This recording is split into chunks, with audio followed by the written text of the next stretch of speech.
La Côte d'Ivoire a enregistré 16 nouveaux cas de la maladie à coronavirus ce mercredi.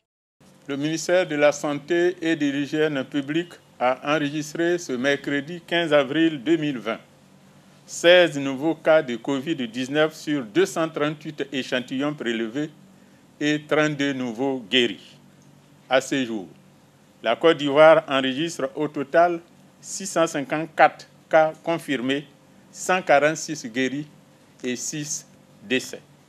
Le ministère de la Santé est à pied d'œuvre et mène régulièrement de nombreuses actions dans le but d'assurer la détection et la prise en charge efficace des cas confirmés de Covid-19 à l'effet de rompre la chaîne de transmission. Nous constatons ces derniers jours une augmentation du nombre de guéris et nous espérons que cela va se poursuivre afin d'inverser les tendances. Cependant, l'implication de tous s'avère indispensable pour endiguer la pandémie. Nous insistons donc sur le respect des mesures barrières, la réduction de nos déplacements le plus possible et le port de masque lors de nos différentes sorties pour freiner la propagation du virus. Aussi, est-il important de rappeler que le confinement obligatoire des personnes fragiles est une nécessité du fait de leur vulnérabilité. Il s'agit des personnes âgées et celles souffrant de maladies chroniques. Le Covid-19 est une maladie grave, mortelle et très contagieuse. Seules les mesures barrières demeurent efficaces si nous voulons réduire les cas de contamination. Par ailleurs, nous rappelons que devant l'apparition de signes tels que la toux, la fièvre et les difficultés respiratoires, vous êtes priés de contacter en urgence les numéros gratuits suivants, le 143, le 101, le 125 et le 119.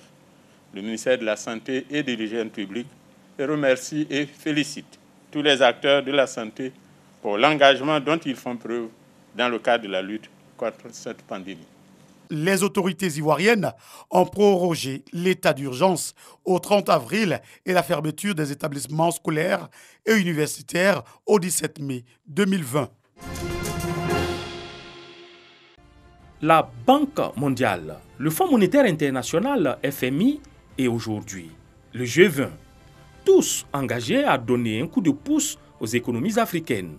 Si les institutions de Bretton Woods proposent des fonds spéciaux auxquels les pays peuvent souscrire, le G20, inspiré par un appel du président français Emmanuel Macron, s'accorde sur une suspension temporaire de la dette. Une décision qui intéresse l'économie ivoirienne comparativement à la dernière proposition du FMI. Le Fonds monétaire, le 13 avril, a publié une liste de 25 pays dits fragiles pour lesquels un allègement de la dette a été décidé. Et au nombre de ces 25 pays ne figure pas la Côte d'Ivoire. D'un autre côté, le président Macron a fait une proposition. Cette proposition a été soumise au G7. Le G7 a opté pour un moratoire, donc un report d'échéance de la dette des pays. Le critère qui a été indiqué pour bénéficier de ces reports d'échéance-là, c'est que le pays soit éligible au financement concessionnel de la Banque mondiale. Et comme la Côte d'Ivoire est éligible au financement concessionnel de la Banque mondiale, on peut par déduction dire que la Côte d'Ivoire est concernée. Donc par cette deuxième phase, des mesures d'allègement qui a été annoncée. Le président Macron voulait une annulation massive de la dette africaine. Il a obtenu ce mercredi un moratoire des créanciers publics bilatéraux.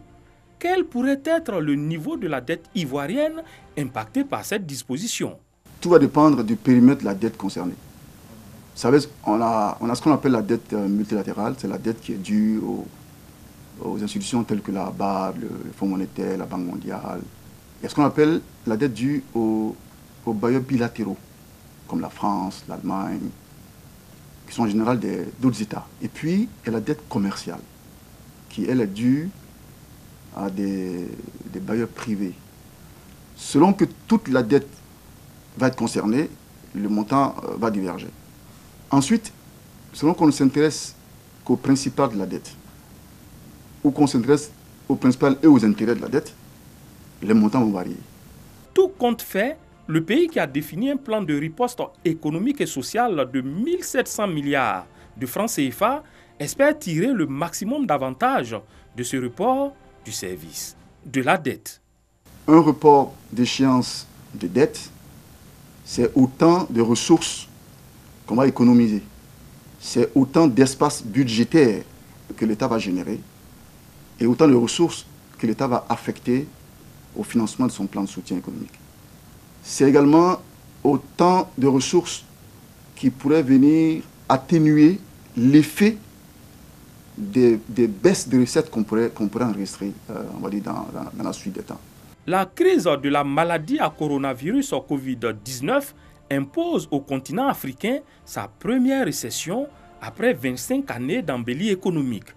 Le moratoire du G20 vient comme une bouffée d'oxygène financière pour les économies africaines, dont la dette publique est passée de 38% du produit intérieur brut à plus de 56% entre 2008 et 2018.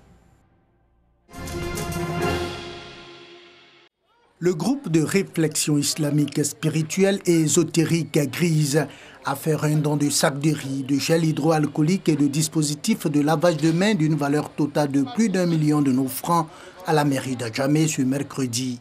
À Djamé, il recueille beaucoup de personnes, donc des familles démunies. Vous allez dans les bas-fonds, dans les quartiers, il y a des gens, même quand vous rentrez, ça vous fait pitié. Et c'est à ces personnes-là que nous allons faire ces dons. Par rapport à un hadith du prophète alayhi salatu wassalam, qui nous dit, serait-ce qu'une portion de nourriture, donner ça à un affamé, vaut mieux que des prières surrogatoires. Donc je viens là pour pouvoir faire ces dons. La mairie d'Adjamé s'engage à mettre tout en œuvre pour que ces différents dons puissent aider les populations les plus démunies à mettre en œuvre les mesures barrières et à mieux supporter la mesure de confinement imposée par la propagation rapide du coronavirus en Côte d'Ivoire.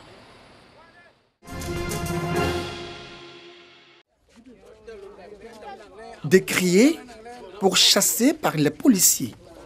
Pour ces enfants des rues de Dakar, la vie est devenue encore plus difficile. Avant le coronavirus, on allait chercher à manger chez certaines personnes généreuses. Mais avec la maladie, tout le monde a commencé à se méfier et à prendre des mesures de sécurité. Ils ont arrêté de nous donner l'aumône.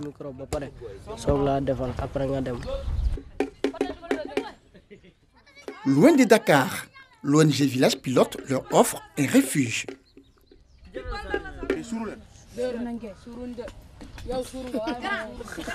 Avant, on avait 70 jeunes.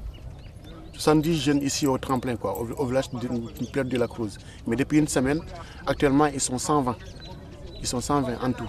Et là, il y a des jeunes qui nous attendent. Peut-être d'ici lundi, on va intégrer peut-être 30 ou 40 encore. L'association place les nouveaux arrivants en quarantaine. Tous les matins, un infirmier prend leur température. Bon, ces enfants talibés, ce sont des enfants qui ont vécu ces Dara. Ces enfants talibés aussi, pourquoi nous les accueillons, c'est d'abord pour les protéger des dangers de la rue et essayer de retrouver aussi le tissu familial pour les réintégrer dans leur famille. Après la crise sanitaire, ils pourront retourner dans la rue ou rester au village pilote pour suivre des fonctionnaires.